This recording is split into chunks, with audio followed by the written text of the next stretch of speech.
qu'un désir, être près de toi et sentir tes bras.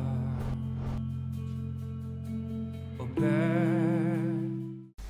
Voilà, nous continuons notre prédication sur les combats de la destinée.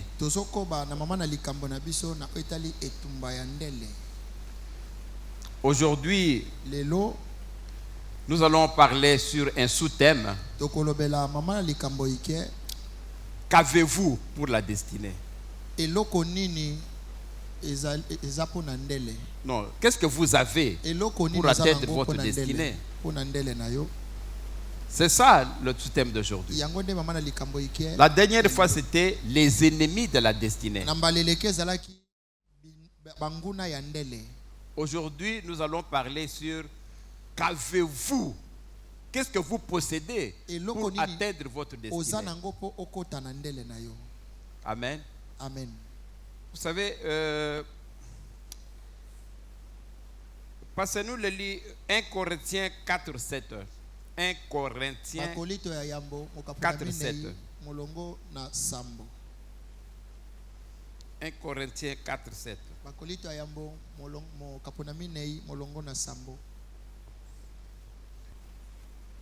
La parole de Dieu dit ceci dans 1 Corinthiens 9, 7. Qui jamais est engagé dans une armée à ses propres frais?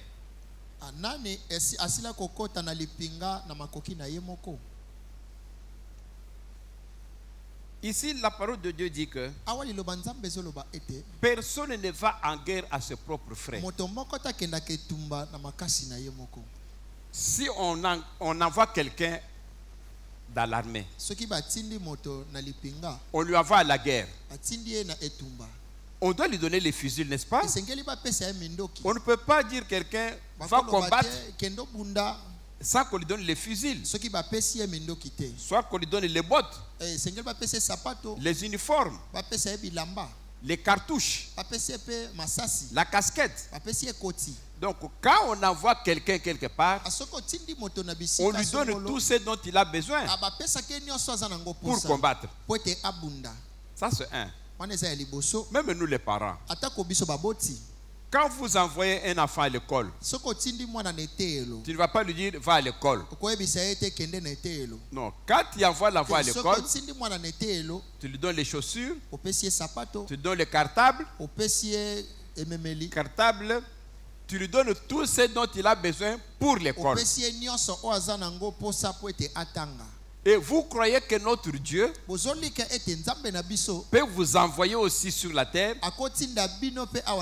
pour effectuer une mission sans qu'il vous donne ce dont vous avez besoin?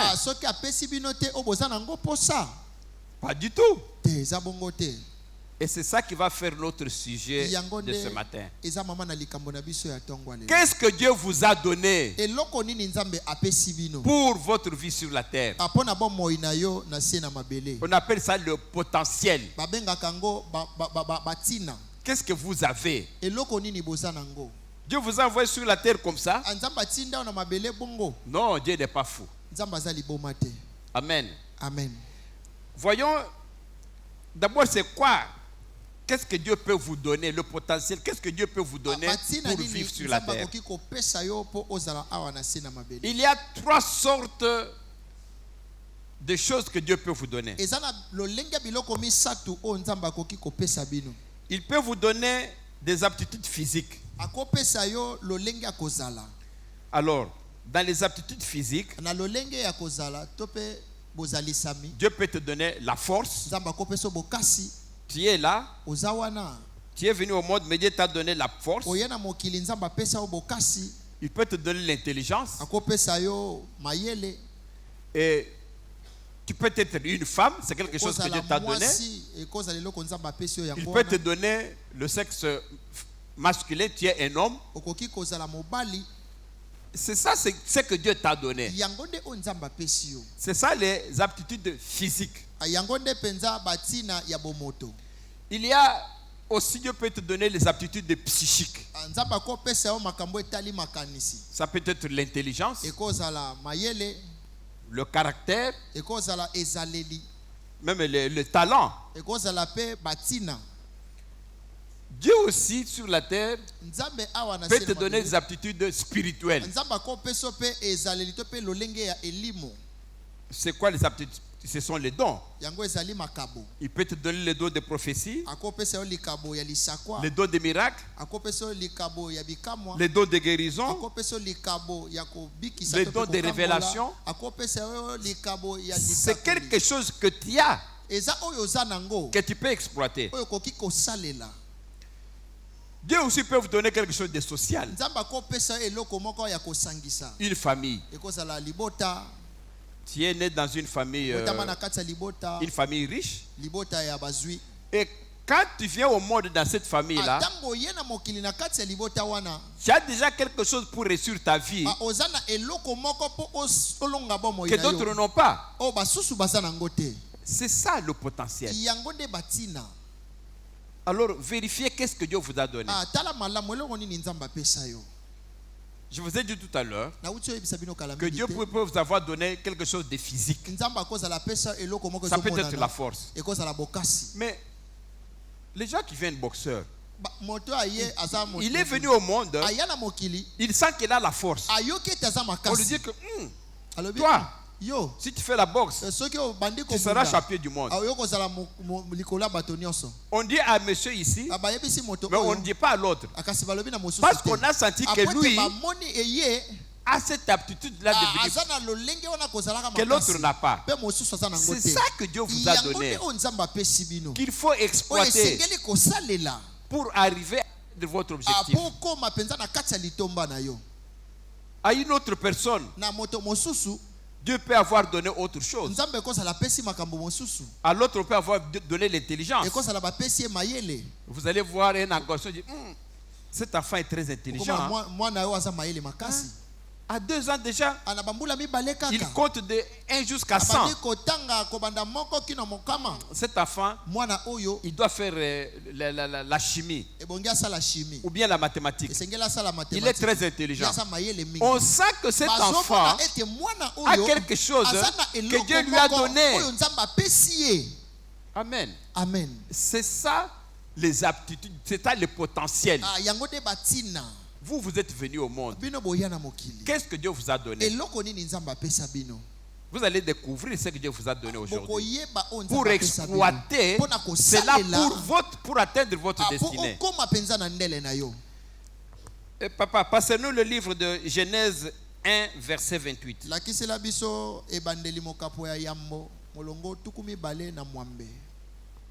Genèse 1, verset 28.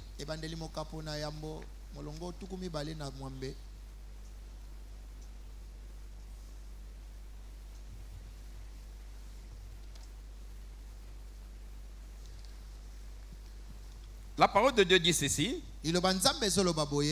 Dieu les bénit et Dieu leur dit, soyez féconds, multipliez, remplissez la terre, assujettis-la et dominez sur les poissons,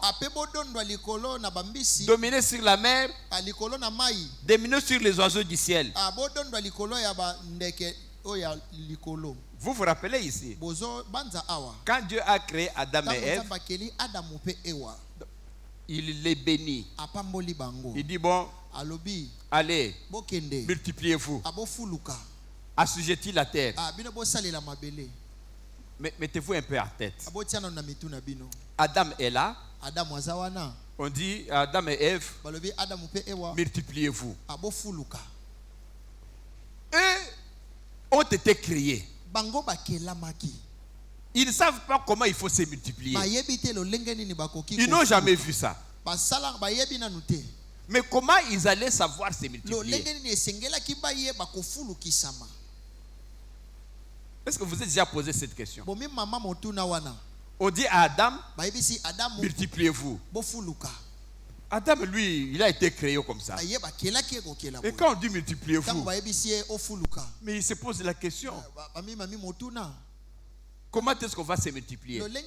Quand Dieu vous dit quelque chose, sachez que c'est déjà dans vous ce qu'il vous dit. Ça vous révèle ce que vous avez. Quand Dieu a dit à Adam, multipliez-vous, cela signifiait que Adam avait en lui les spermatozoïdes. Sinon, comment Dieu pouvait lui demander de faire quelque chose que l'autre devait être capable de faire? Vous comprenez? Quand Dieu vous dit de faire quelque chose, c'est que Dieu sait que tu as la capacité de le faire. Mais quand Dieu dit à Adam, assujettis la terre, cultivez la terre.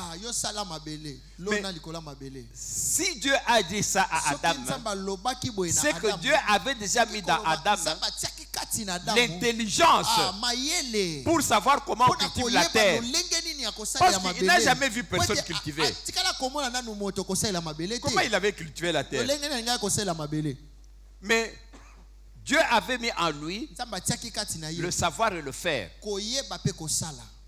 Quand Dieu lui a dit ça, directement Abraham, et plutôt Adam, a commencé à cultiver la terre. Il sait que ça c'est la graine.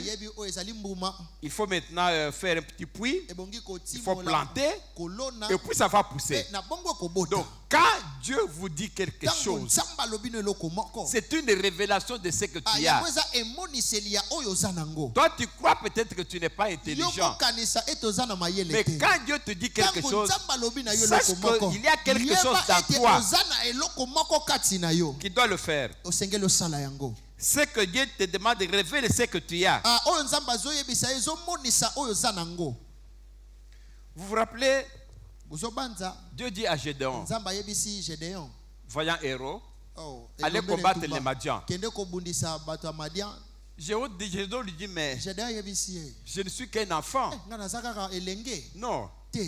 Lorsque Dieu a demandé à Gédéon que tu es vaillant héros, c'est-à-dire que Gédéon était vaillant héros avant même d'aller combattre. Il était déjà vainqueur avant qu'il aille vaincre. C'est-à-dire que Dieu avait déjà en lui cette capacité-là. Il était déjà vainqueur.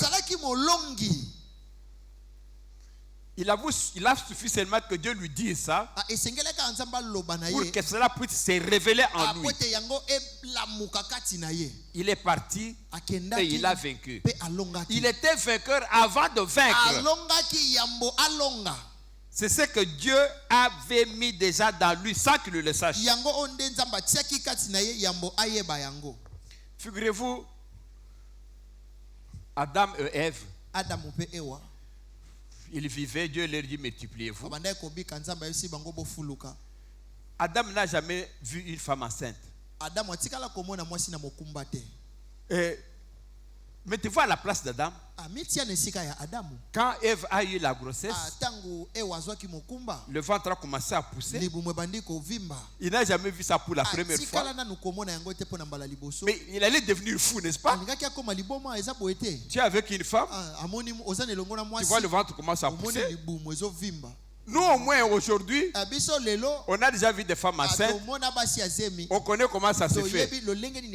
Mais pour la première fois, mettez-vous à la place d'Adam. Il voit déjà Ève, le ventre qui commence à pousser. Aujourd'hui ça pousse. Demain ça pousse. Il ne sait pas que ça va pousser jusqu'à quelle distance. Mais il pouvait devenir fou. Il pouvait fuir. Mais pourquoi il n'a pas fui? Parce que Dieu avait déjà mis dans lui cette connaissance. C'est comme ça que vous voyez même les chiens et les chèvres. Quand ils grandissent, comment on leur apprend comment s'accoupler? Comment est-ce qu'une maman chèvre donne déjà l'enfant qui vient de naître, c'est déjà qu'elle a, il faut aller téter là-bas chez sa maman. C'est-à-dire que l'intelligence est déjà dans cette personne. On ne lui dit rien, mais l'intelligence va faire qu'il découvre ce qu'il devait faire. C'est ça la potentialité. Qu'est-ce que vous avez? Souvent vous dites que vous n'avez rien. Non! Dieu ne peut pas vous envoyer sur la terre pour rien. Vous avez une potentialité mais que vous ignorez. Je vous l'ai dit tout à l'heure avec Adam. Lorsque Dieu a dit à Adam, allez multipliez-vous, cela a révélé à Adam que bon, donc j'ai quelque chose avec lequel je dois multiplier. Ce sont les spermatozoïdes. Donc dès que vous lui avez dit ça, ça a révélé qu'il avait quelque chose en lui qu'il ignorait. Amen. C'est quelque chose que vous devez comprendre pour aller de l'avant dans votre destinée.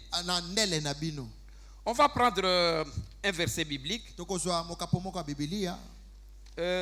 Donnez-nous 2 Rois 4, verset 2.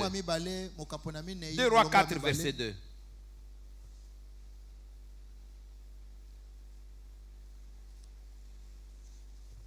2 Rois 4, verset 2.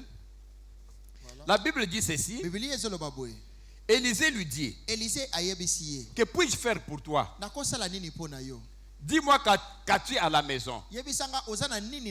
Elle répondit, ta servante n'a rien du tout, rien qu'une vase d'huile.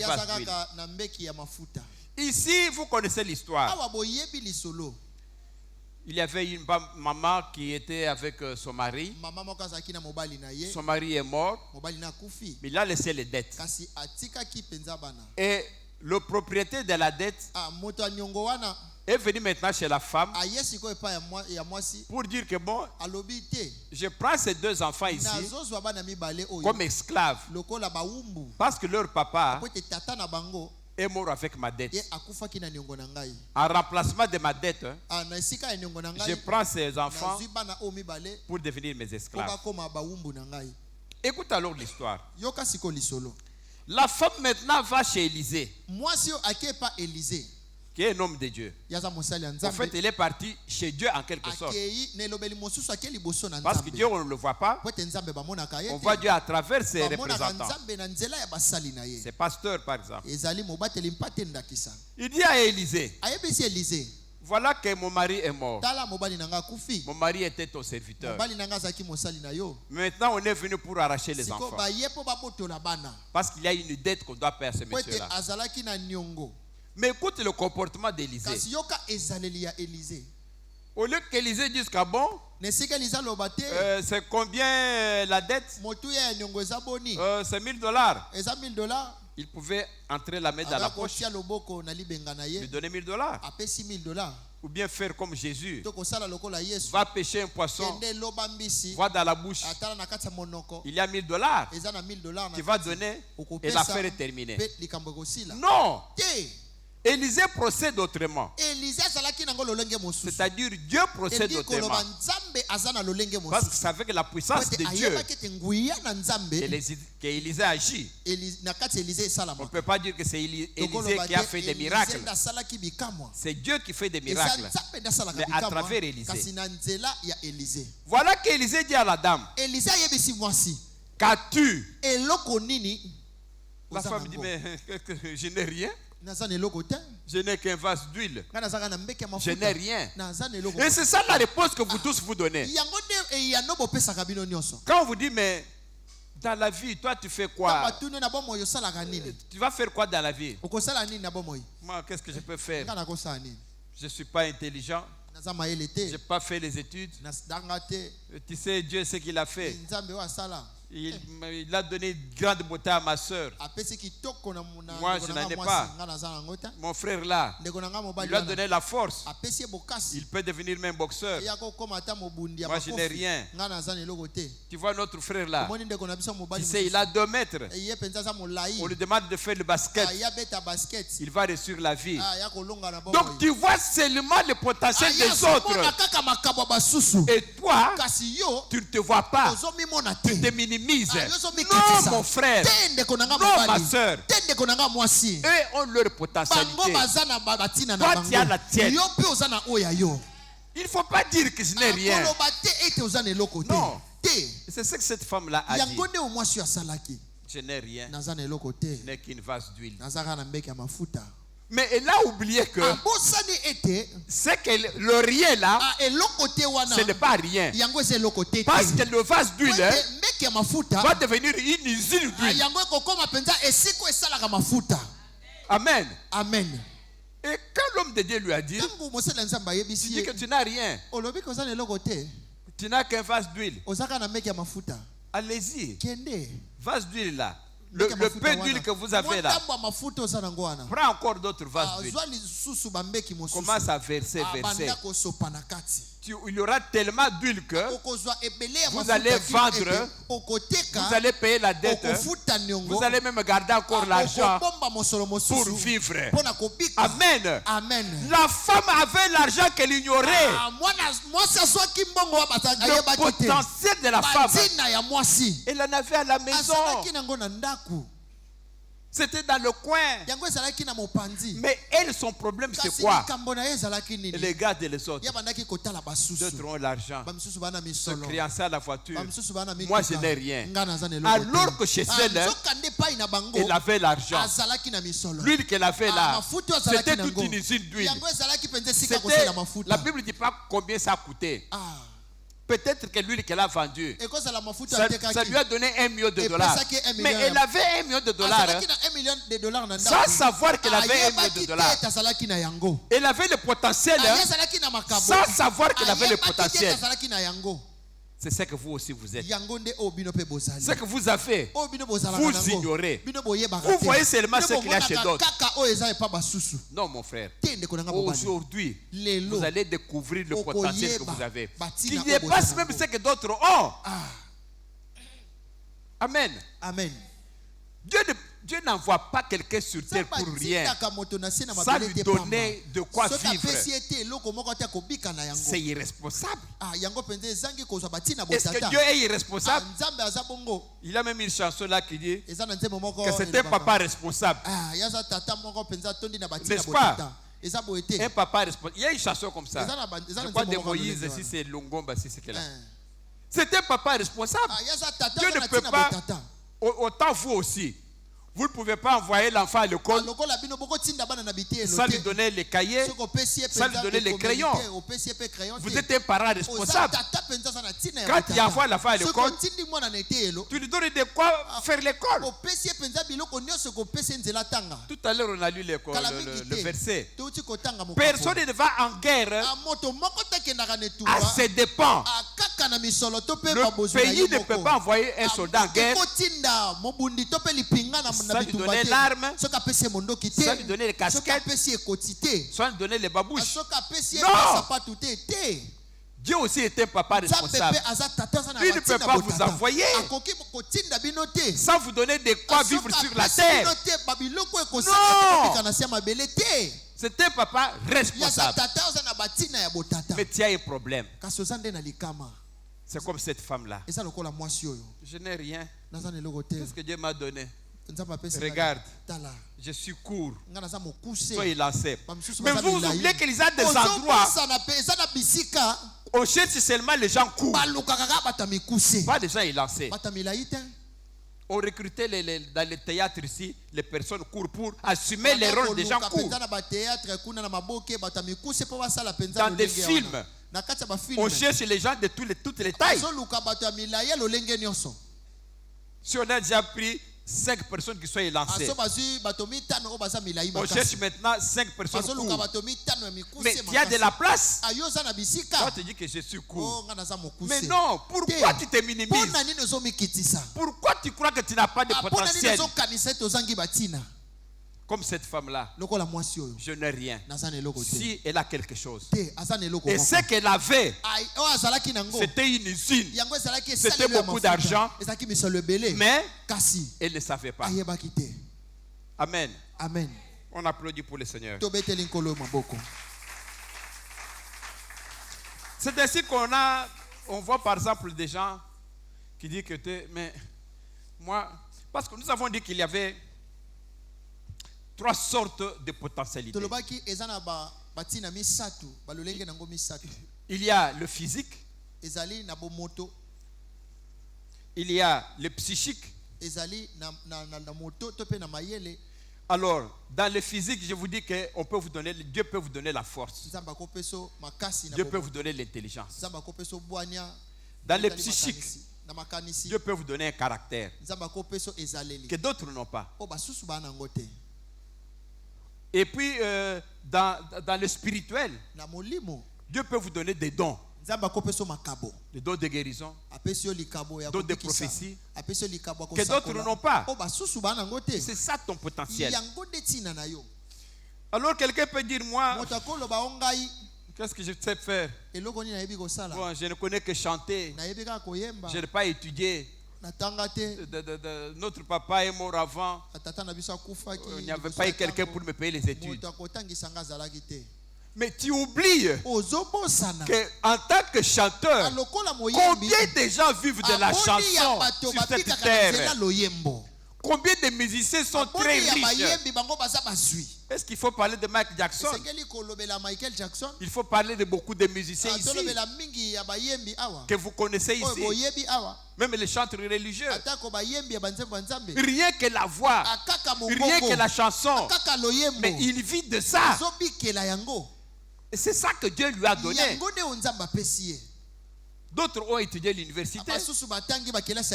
Mais lui, la chanson qu'il chante, il engage des comptables pour gérer son argent. Lui qui est chanteur, il engage maintenant vous qui avez fait l'université pour venir maintenant gérer son argent. Quel est son travail? Non, c'est un chanteur. Ah bon? C'est aussi un travail. Mais oui, il vit. Mieux même que vous qui avez fait l'université. Mieux même que le médecin. Il fait un seul album. 1 million d'albums vendus.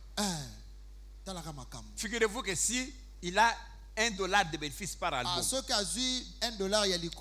on peut avoir fait un DVD. À supposer que le DVD se vend $5. Alors lui, on lui dit ton bénéfice est de $1. Et quand on vend 1 million de DVD, lui il a combien d'argent? $1 million, n'est-ce pas? Est-ce que toi, docteur, tout ça, tu travailles, tu vas avoir $1 million? Lui, il fait seulement un DVD. Ça se vend le monde entier. Dans une année, il a 1 million. Grâce à la chanson. Et toi, tu dis que tu n'as rien.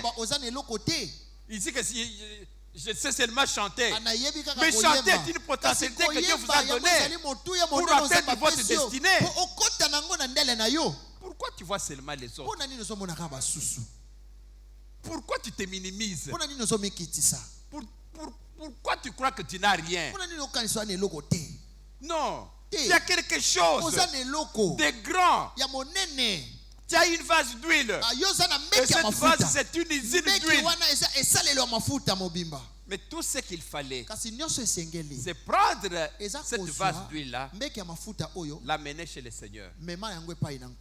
Comme cette femme-là a fait, elle l'a amené chez le Seigneur à travers Élisée. Monsieur Élisée, voilà, mon vase d'huile est là. Alors, lorsque l'homme de Dieu, c'est-à-dire Dieu, il a prononcé la parole à travers cette petite vase d'huile, qu'est-ce qui s'est passé?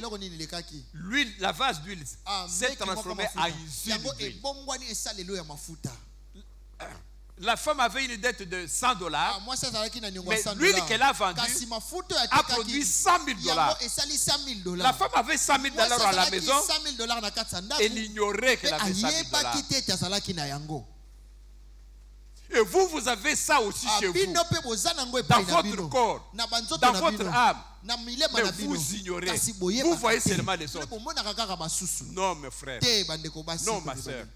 Aujourd'hui, tu vas découvrir qu'est-ce que tu as. Qu'est-ce que Dieu met en toi, à travers lequel tu vas atteindre ton destinée. Amen. Amen. Il y a quelque chose de grand. Il y a beaucoup d'argent. Le problème, c'est que tu te négliges. Tu crois que tu n'as rien. Non, mon frère. Moi, je te dis que tu réussiras. Parce qu'il y a d'autres à qui on dit, ah, moi, je suis à la maison, on me dit toujours Zoba. Zoba. Nazanga Mayele. Non. Dis à ça la Kabasoba. Amen. Quand Dieu t'a envoyé sur terre, il y a quelque chose. Même si tes parents te disent, yo, tu ne feras rien dans la vie. C'est faux. Tu feras quelque chose. Dieu t'a donné quelque chose. Il y a quelque chose dans ta vie. Même on te dit que tu ne vaux rien. Tu vaux quelque chose pour Dieu. Parce que tu es un enfant de Dieu. Tu réussiras. Vous savez, il y a quelqu'un à qui aussi on demandait, mais toi, qu'est-ce que tu fais dans la vie? Non, moi, alors c'était un blagueur, un humoriste. Alors, il commence à le faire rire. Alors quelqu'un a vu, ah bon? Ce monsieur-là, mais il a un don. Après, il dit un mot, et les gens rient. Qui ont connu les Mangobo ici? Mangobo, c'était les gens qui passent à la télé, là, ils font des sketchs. Vous connaissez, non? Peut-être beaucoup ne le connaissent pas. Vous savez, ce monsieur-là, Mangobo, il suffit seulement qu'il fasse tout le monde rigole jusqu'à terre. Toi, tu le fais, on te regarde et les gens ne rient pas. Mais si c'est Mangobo qui le fait, tout le monde par terre. Mais c'est son talent. Vous savez combien Mangobo a eu l'argent? Ça l'a amené en Europe. Ça l'a amené, je crois bien, en Hollande. Il a eu des papiers là-bas. Il est revenu ici. Mais il a gagné sa vie. À cause de quoi? À cause du rire. Pour toi, tu dis que c'est rien. Mais le rire, il gagne sa vie. Il a même un autre musicien là. Le théâtre ici. C'est qui? Saï. Ah, ils sont avec Esobé. Est-ce qu'ils gagnent leur vie, oui ou non? Mais c'est quel travail ils font? Mais l'humour, faire rire les gens. Et toi, tu dis que tu n'as rien. Mais tu as quelque chose. Dieu t'a donné le talent. Toi, vous savez, un jour, j'étais à la maison, je regarde la télé, je vois, c'était Saï. Alors, il était en France, sur les Champs-Élysées, en train de faire son reportage, en train de rire, quoi. Il est, oh, mais je suis chez moi, sur les Champs-Élysées, c'est moi, Saï. Mais lui, pour partir en France maintenant, on lui donne le visa facilement, à cause du rire. Mais toi, va demander Schengen, tu vas marcher, les talons vont terminer.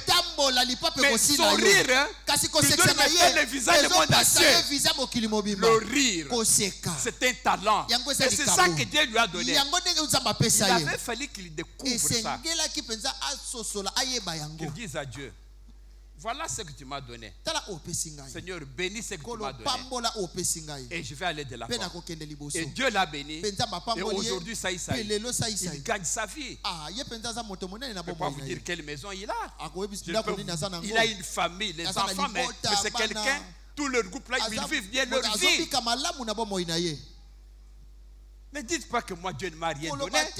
C'est faux. Si vous dites ça, c'est faux.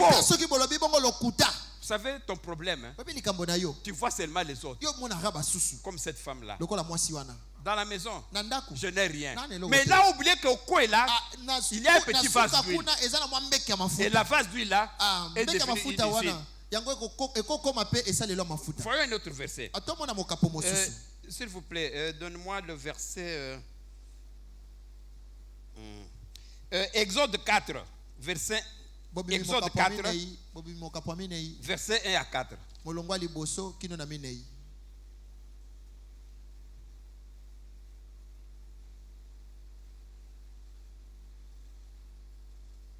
Exode 4, verset 1 à 4. Alors, Moïse répondit et dit, voici, ils ne me croiront point et ils n'écouteront point ma voix.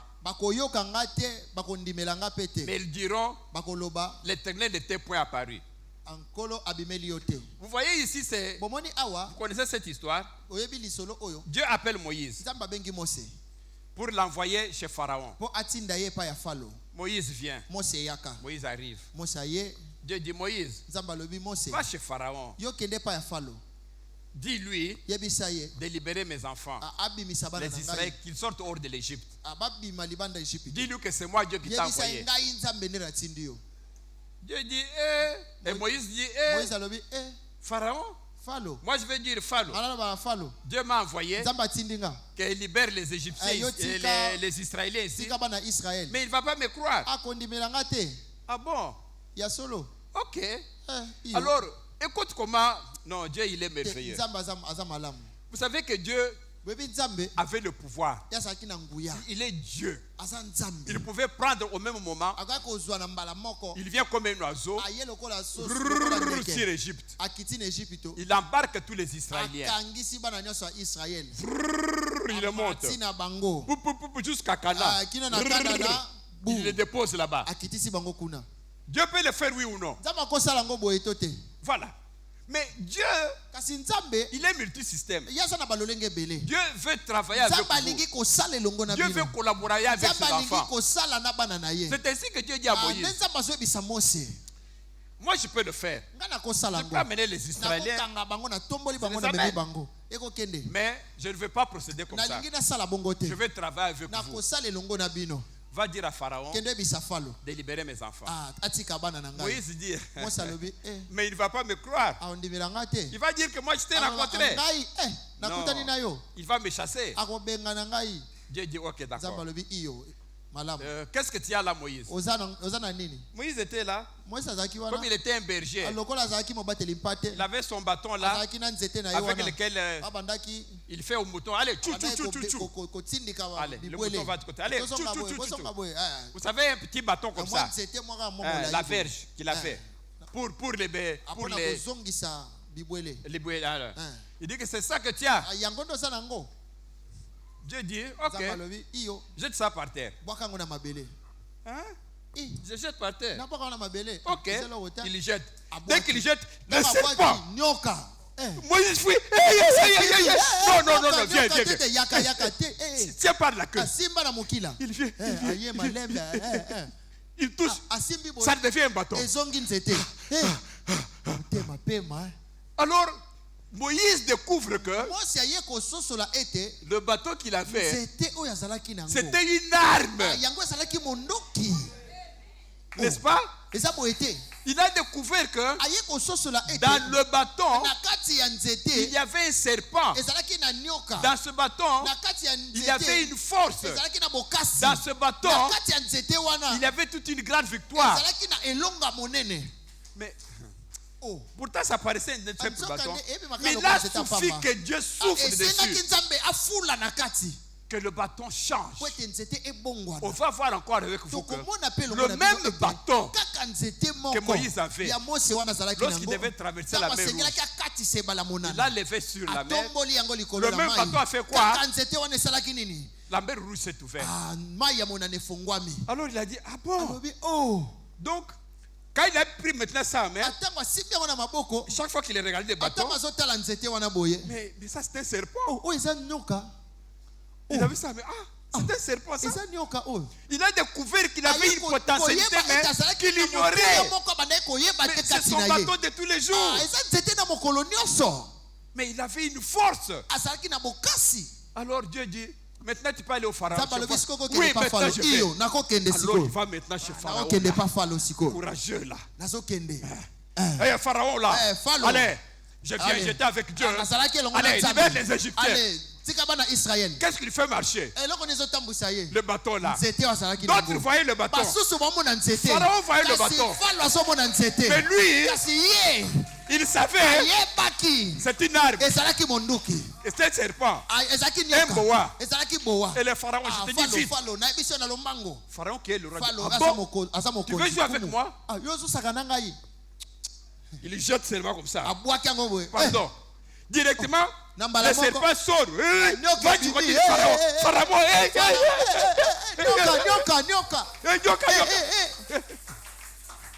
directement, Pharaon appelle ses magiciens. Regarde. Sors dessus les serpents. Ces magiciens aussi sortent leur serpent là qui vient là-bas. Alors, tellement que le serpent de Moïse, c'était une grande armée. Ce serpent-là, son bâton là, ouvre la bouche comme ça, commence à avaler tous les serpents de Pharaon. Par après, ça redevient bâton. Il prend alors son bâton. Il le tient maintenant comme ça. Pharaon le bat dessus. Mais non! Mais Pharaon et Moïse avait une armée, avait un potentiel qu'il ignorait. Il avait ce bâton-là tous les jours. Vous aussi, vous avez des potentialités que vous ignorez. Vous en avez tous les jours. Et quand Pharaon a vu ça, est-ce qu'il a traîné? Non, ça devient sérieux. Ça devient sérieux. Je crois qu'on va maintenant voir. Viens demain. On va parler pour voir comment les Israéliens vont sortir. Qu'est-ce qui se passe dans la vie d'une personne? Lorsque vous venez sur terre, je vous l'ai dit tout à l'heure, la Bible dit ceci: personne ne va en guerre à ses dépens. Toi-même, parent, tu ne peux pas envoyer un enfant à l'école sans lui donner quelque chose. Non. Même le frère a chanté que Dieu est un papa responsable. Vous croyez que un papa responsable vous envoie sur la terre ton eau vide? Non, Dieu n'envoie pas des échecs. Dieu n'envoie pas des tonneaux vides. Il envoie des enfants avec toute la bagatelle. Et c'est ça qui s'est passé. Dans les deux cas, le premier cas, cette femme-là disait que je n'ai rien. Mais pourquoi il disait qu'elle n'est rien?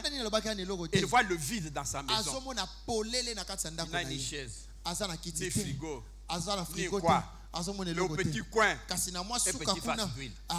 Et c'est ça que Dieu a utilisé. Le petit vase d'huile a changé. Dans la vase d'huile, il y avait des millions. Dans la vase d'huile, il y avait la richesse.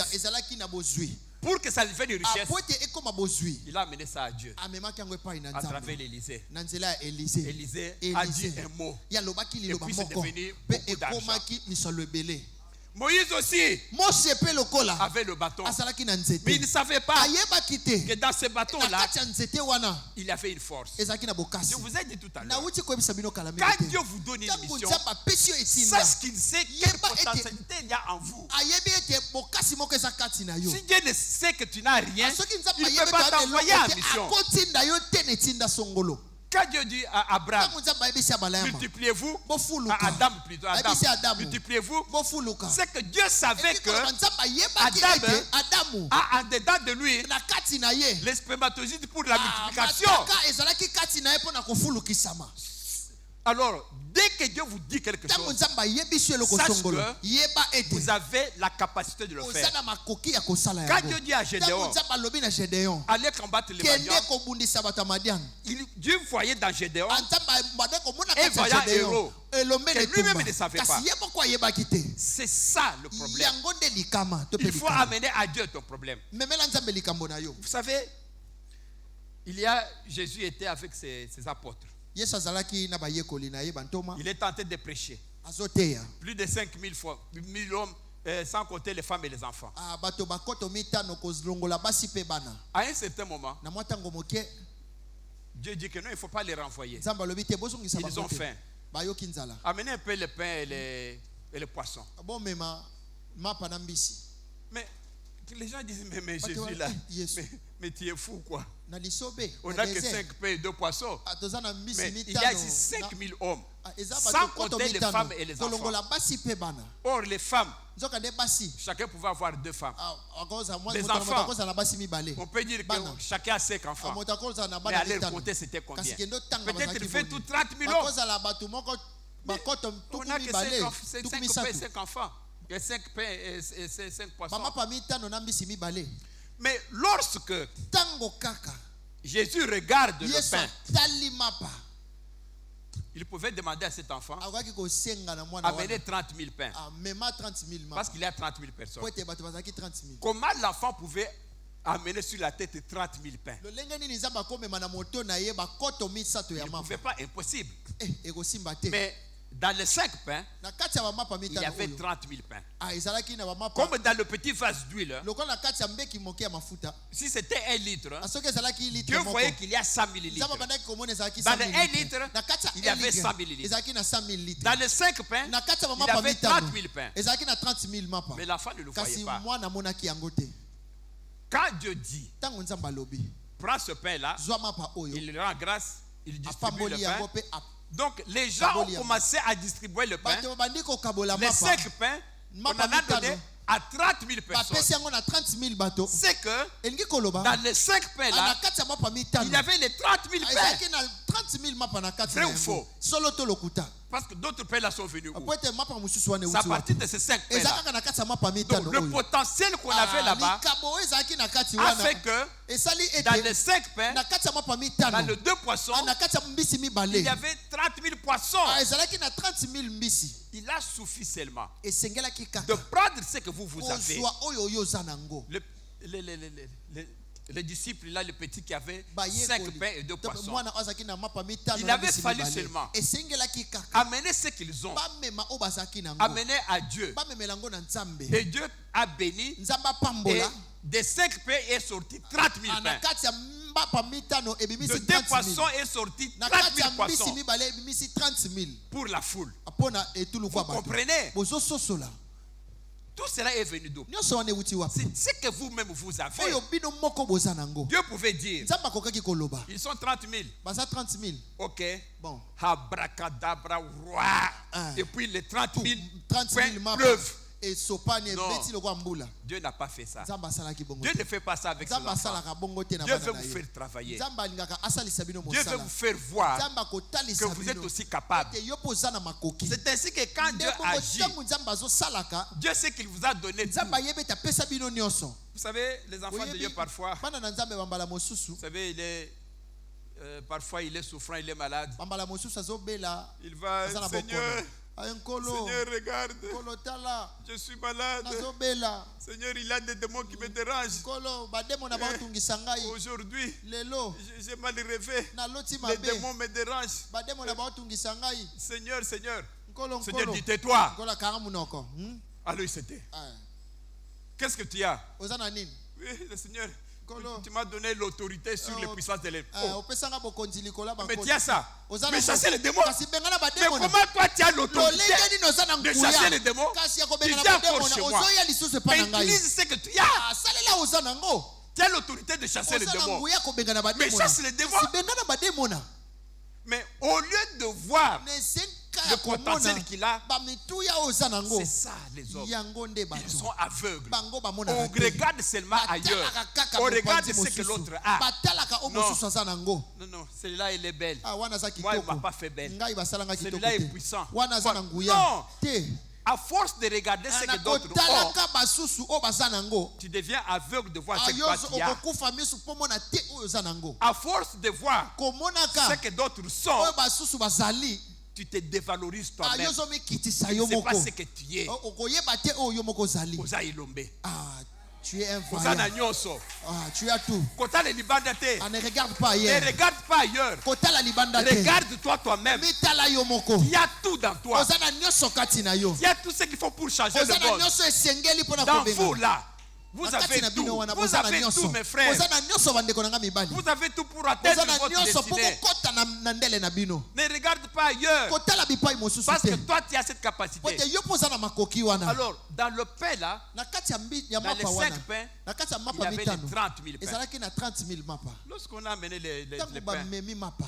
quand Dieu a rendu grâce, Tango nzamba pamboli. les 30 000 pains sont sortis Tango 30 000 Les wana 5 bimaki na kati ya mapa mitano. du petit, de petites litres d'huile. Sont sortis Ah, moi mbeke ya mafuta moke. 100 millilitres d'huile. Ah, 100 000 litres ya mafuta ebimaki. De votre potentiel là. Ah, na kati ya De mituya na ce yo que toi wana. tu crois que tu n'as rien Motuya là. na yo mona lokosa na eloko Ça te va wana. sortir des grandes choses. Ekobimisa makambo minene. Amen. Amen. On applaudit pour le Seigneur. Tobeteli nkolo maboko. On va continuer. Tokokoba.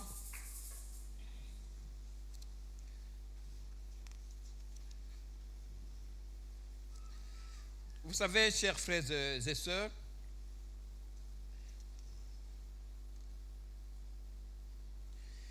tu n'as pas besoin de grandes choses pour réussir. Ozana posa makambo minene te po Tu as olonga. seulement besoin d'un grand Dieu pour réussir. Ozana posa nzambe monene po olonga. Parce que le peu que tu as, Pote mapa ozanango. Dieu peut le multiplier à Nzamba koki l'infini. ko fulu kisango On a vu avec vous na ebele. comment Tomoni longo na le bino. petit litre d'huile Ah, moi mafuta a moke. été multiplié. Yango efulu kisamaki. On a vu avec vous Tomoni longo na bino. comment le pain Lolenge moko a été mapa. multiplié. Yango efulu kisamaki. Alors ne crois pas que Kokanisa te ete c'est ailleurs eza mopanzi qu'il to y a bisika la guérison, nde bisika mais lobiko plutôt ezali. en toi. Nzoka nde kati na yo.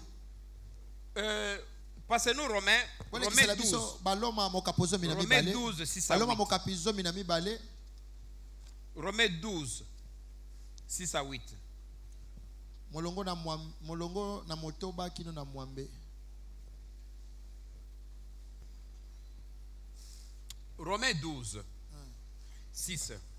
Puisque nous avons des dons différents. Poete tozana makabo ya kokesena. Vous comprenez? Bozo sosola. Ici, Dieu dit que nous avons des dons différents. Tozana ba makabo ekeseni. Celui-ci, il est intelligent. Oyo azama yeye. Celui-ci, il a la force. Oyo azana makasi. Celui-ci, il a l'humour pour faire rire. Ah, oyo azana pena likabo ko sekisa. Chacun a donné Moto na moto. à chacun ce qui lui appartient. Ah, azana oyo esengeli Parce pona que ye. nous avons des dons différents. Poete tozana makabo ekeseni. Selon la grâce qui nous a été accordée. Ah, kolandisa ngolu ndenge Que pesa celui qui a le don de prophétie oyo azana likabo lisakwa. exerce selon l'analogie de la foi. Asali lango kolandisa mapenza kondima. Continue. Tokobi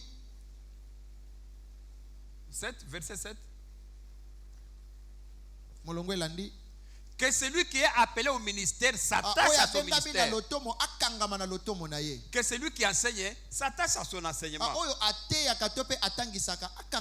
C'est-à-dire que, frères et sœurs, chacun de vous, ça a dit kabonaye.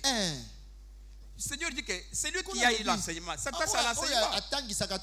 Celui qui a la prophétie, qu'il fasse la prophétie. Pourquoi toi, tu as l'enseignement, tu veux faire la prophétie? Non, Dieu dit qu'il faut s'attacher pour avoir ta destinée. Attache-toi à ce que toi tu as, à ce que Dieu te donné. C'est là ta destinée.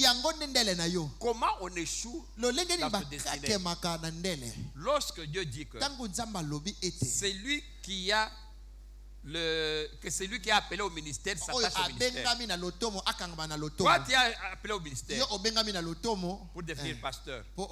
Tu dis que non, moi, ce que Dieu a décidé pour moi, il t'a lié. Moi, je vais être pécheur. Est-ce que cette personne va réussir? Non. Sa destinée, c'est quoi? C'est enseignant. Il est appelé au ministère. Que celui qui a le don, c'est celui qui enseigne s'attache à son enseignement. Toi, on t'a dit que Dieu t'a dit, toi, c'est l'enseignement. Et toi, tu dis, moi, l'enseignement, moi, je n'aime pas l'enseignement. Moi, je veux être quoi? Être un joueur. Mais tu ne vas pas réussir. Ce n'est pas ta destinée. Parce que chacun est appelé à faire ce que Dieu lui a donné comme travail.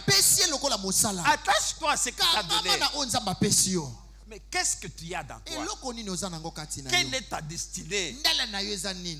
Dès que tu es dans ta destinée, mon frère, ma soeur, tu ne feras aucun effort. Tout va aller mais tu es dans ta destinée. Que tu dormes, que tu te réveilles, tu n'auras aucun effort à faire. Parce que tu es dans ta destinée. Tout court le la maille. Tu es dans ta destinée. Pourquoi? Parce que Dieu t'a donné ça. Dès que tu es sur cette route, tu marches, tout concourt. Pourquoi? Parce que c'est la voie que Dieu t'a donnée. Et la plupart des fois, nos frères et sœurs échouent dans leur destinée. Ils refusent de voir ce qu'ils ont. Ils envient d'autres. D'abord l'envie est le péché. Donc, quand tu envies quelque chose chez autrui, c'est-à-dire tu dénigres ton Dieu qui t'a donné ce qu'il t'a donné. Tu dis, Seigneur, pourquoi tu m'as donné ça? J'avais voulu que je puisse avoir 2 mètres de long pour faire le basket. Toi, tu m'as mis court. Est-ce que tous les gens de 2 mètres de long réussissent dans le basket? Non. Ceux qui résistent, c'est que Dieu a voué pour faire le basket. Beaucoup de gens ont 2 mètres. J'en connais beaucoup.